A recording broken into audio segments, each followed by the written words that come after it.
Media అంటేనే ప్రశ్నించే గొంతుక.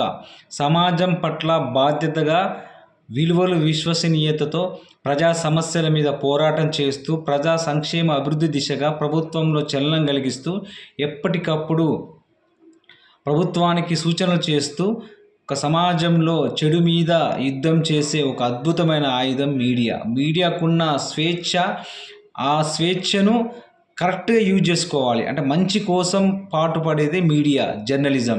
బట్ ఆంధ్రప్రదేశ్లో మాత్రం జర్నలిజం దానికి డిఫరెంట్.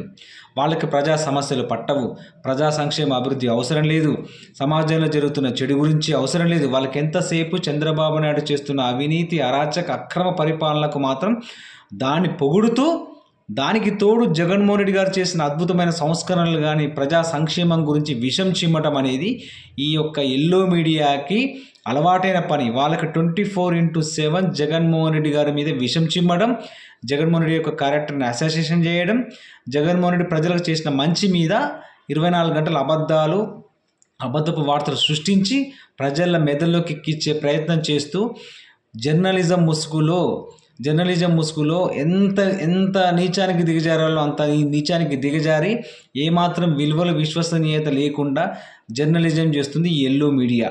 సో ఇలాంటి ఎల్లో మీడియాకి ప్రజలు ఖచ్చితంగా బుద్ధి చెప్పకుంటే రానున్న రోజుల్లో ఆంధ్రప్రదేశ్ ఎటుపోతుందో కూడా ఎవరికి అర్థం కాదు. ఎందుకంటే ప్రజా సమస్యల మీద పోరాడేదే మీడియా.